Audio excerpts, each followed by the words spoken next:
पति पत्नी के प्यार और सम्मान के पर्व करवा चौथ के 4 दिन बाद संतानों की दीर्घायु एवं स्वास्थ्य की मंगल कामना हेतु महिलाओं द्वारा अहोई अष्टमी का व्रत रखा जाता है। मान्यता है कि इस दिन महिलाएं तारों की छांव में पूजा करके आराध्य देती हैं। इस साल 5 नवंबर 2023 रविवार को अहोई अष्टमी व्रत रखा जाएगा। पंचांग के अनुसार अहोई अष्टमी तिथि रविवार सुबह 12:59 से प्रारंभ होकर अगले दिन प्रातः 3:18 तक रहेगी। वहीं अहोई अष्टमी पूजा सूर्यास्त के बाद प्रदोष काल में की जाएगी, जिसका शुभ मुहूर्त शाम 5:32 से शाम 6:51 तक लगभग 1 घंटा 18 मिनट तक रहेगा। शाम 5:57 से तारों का दर्शन कर अर्घ्य दिया जाएगा। अहोई अष्टमी व्रत का महत्व। अहोई अष्टमी का व्रत कार्तिक कृष्ण पक्ष की अष्टमी के दिन किया जाता है। पुत्रवती महिलाओं के लिए यह व्रत अत्यंत महत्वपूर्ण है। माताएं अहोई अष्टमी के व्रत में दिन भर उपवास रखती हैं और शाम को तारे दिखाई देने के बाद होई का पूजन किया जाता है। तारों को करवा से अर्घ्य भी दिया जाता है। यह होई गेरू आदि से दीवार पर बनाई जाती है। आजकल तो बाजारों में कैलेंडर मिलने लगे हैं, जिन्हें दीवार पर लगाकर पूजा की जाती है। अहोई अष्टमी व्रत की विधि। व्रत के दिन सुबह उठकर स्नान करें और पूजा पाठ करके संकल्प करें कि संतान की लंबी आयु एवं सुखमय जीवन हेतु मैं अहोई माता का व्रत कर रही हूँ।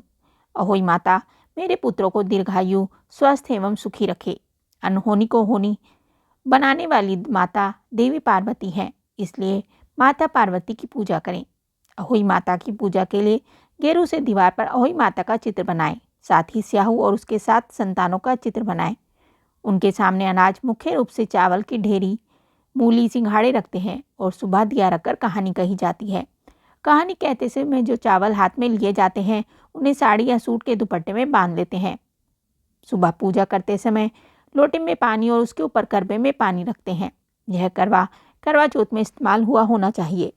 इस करवे का पानी दिवाली के दिन पूरे घर में छिड़का जाता है।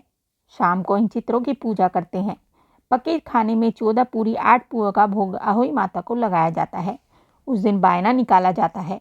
बायने में 14 पूरी या मठरी या काजू होते हैं। लोटे का पानी शाम को चावल के साथ तारों को अर्घ्य दिया जाता है। शाम को माता के सामने दिया जलाते हैं और पूजा का सारा सामान, पूरी, मूली, सिंघाड़े, पूरी, चावल और पका हुआ खाना पंडित जी या घर के बड़ों को दिया जाता है। अहोई माता का कैलेंडर दिवाली तक रखा रहना चाहिए। अहोई पूजा में एक अन्य विधान भी है कि चांदी की अहोई बनाई जाती है, जिसे स्याऊ कहते हैं। इस स्याऊ की पूजा रोली, अक्षत, दूध व भात से की जाती है। पूजा चाहे आप जिस विधि से करें, लेकिन दोनों में ही पूजा के लिए एक कलश में जल भरकर रख लें। पूजा के बाद अहोई माता की कथा सुने और सुनाएं। पूजा के बाद सासू माँ के पैर छुएं और उनका आशीर्वाद लें। उसके बाद अन्न जल ग्रहण करें। जब घर में नया बच्चा पैदा होता है, उसी साल उसका कुंडवारा भरा जाता है। कुंडवारे में 14 कटोरियाँ, 1 लोटा, 1 जोड़ी कपड़े, 1 रुमाल रखते हैं। हर कटोरी में 4 बादाम, 1 छुआरा रखते हैं और लोटे में 5 बादाम, 2 छुआरे और रुमाल रखकर पूजा करते हैं। यह सारा सामान अनंत को दिया जाता है। अहोई अष्टमी व्रत कथा। एक नगर में एक साहूकार रहता था। उसके 7 लड़के और 7 बहुएं और एक बेटी थी। दीपावली से पहले कार्तिक अष्टमी को 7 बहुएं अपनी इकलौती नंद के साथ जंगल में मिट्टी लेने गई। जहाँ से वे मिट्टी खोद रही थी, वहीं पर स्याऊ से एक ही मांद थी। मिट्टी खोदते समय ननंद के हाथ से सेही का बच्चा मर गया। स्याऊ माता बोली कि अब मैं तेरी कोख बांधूंगी। तब ननंद अपनी 7 भाभियों से बोली, तुम में से कोई मेरे बदले अपनी कोख बंधवा लो। सभी भाभियों ने अपनी कोख बंधवाने से इनकार कर दिया, परंतु उसकी छोटी भाभी सोचने लगी कि यदि मैं कोख न बंधवाऊंगी तो सासू जी नाराज हो जाएंगी। ऐसा सोचकर छोटी भाभी ने नंद के बदले अपनी कोख बंधवा ली। उसके बाद जब उसे बच्चा होता, वह 7 दिन बाद मर जाता। एक दिन साहूकार की पत्नी ने पंडित जी को बुलाकर पूछा कि क्या बात है, मेरी इस बहू की संतान 7वें दिन क्यों मर जाती है। पंडित जी ने बहू से कहा कि तुम काली गाय की पूजा किया करो। काली गाय स्याऊ माता की भाईली है, वह तेरी कोख छोड़े तो मैं तेरा बच्चा जिएगा। इसके बाद से वह बहू प्रातःकाल उठकर चुपचाप काली गाय के नीचे सफाई आदि कर जाती। एक दिन गौ माता बोली कि आजकल कौन मेरी सेवा कर रहा है, सो आज देखूंगी। गौ माता खूब तड़के जागी तो क्या देखती है कि साहूकार की बेटे की बहू उसके नीचे सफाई आदि कर रही है। गौ माता उससे बोली, तुझे किस चीज़ की इच्छा है जो तू मेरी इतनी सेवा करती है? मांग, क्या चीज़ मांगती है? तब साहूकार की बहू बोली कि स्याऊ माता तुम्हारी बहेली है, उन्होंने मेरी कोख बांध रखी है, उनसे मेरी कोख खुलवा दो। गौ माता ने कहा, अच्छा। तब तो गौ माता 7 समंदर पार अपनी भाईली के पास उसको लेकर चली। रास्ते में कड़ी धूप थी, इसलिए दोनों एक पेड़ के नीचे बैठ गई। थोड़ी देर में एक सांप आया और उसी पेड़ पर गरुड़ पंखनी के बच्चे थे, उनको मारने लगा। तब साहूकार की बहू ने सांप को मारकर नीचे दबा दिया और बच्चों को बचा लिया। थोड़ी देर में गरुड़ पंखनी आई तो वहाँ खून पड़ा देखकर साहूकार की बहू को चोंच मारने लगी। तब साहूकारनी बोली कि मैंने तेरे बच्चों को नहीं मारा है, बल्कि सांप तेरे बच्चों को डसने आया था। मैंने तो तेरे बच्चों की रक्षा की है।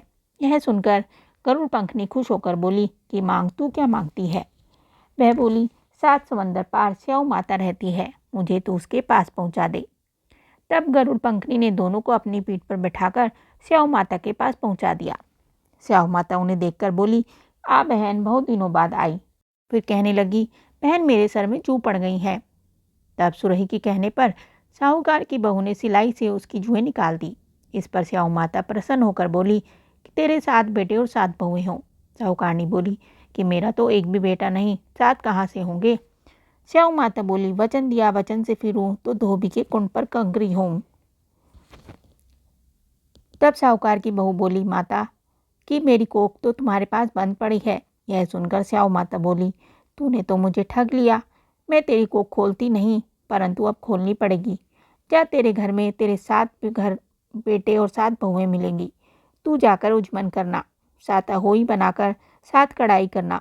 वह घर लौट कर आई तो देखा 7 बेटे और 7 बहुएं बैठी हैं। वह खुश हो गई। उसने 7 अहोई बनाई, 7 उजमान किए, 7 कढ़ाई की। दिवाली के दिन जेठानियाँ आपस में कहने लगी कि जल्दी जल्दी पूजा कर लो, कहीं छोटी बहू बच्चों को याद करके रोने ना लग जाए। थोड़ी देर में उन्होंने अपने बच्चों से कहा, अपनी चाची के घर जाकर देखाओ कि वह अभी तक रोई क्यों नहीं।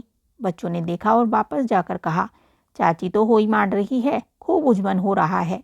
यह सुनते ही जेठानियाँ दौड़ी दौड़ी उसके घर गई और जाकर पूछने लगी कि तुमने कोख कैसे छुड़ाई? वह बोली, तुमने तो कोख बंधा ही नहीं। मैंने बंधा ली। अब स्याऊ माता ने कृपा करके मेरी कोख खोल दी। स्याऊ माता ने जिस प्रकार उस साहूकार की बहू की कोख खोली, उसी प्रकार हमारी भी खोलियो, सबकी खोलियो, कहने वाले की तथा हुंकार भरने वालों की, परिवार की कोख खोलियो। बोलो होई माता की जय। आप सभी को कथा सागर चैनल की ओर से अहोई अष्टमी की हार्दिक शुभकामनाएं। आपको ये कथा कैसी लगी हमें कमेंट करके ज़रूर बताएं। साथ ही वीडियो को लाइक करें, चैनल को सब्सक्राइब करें। धन्यवाद।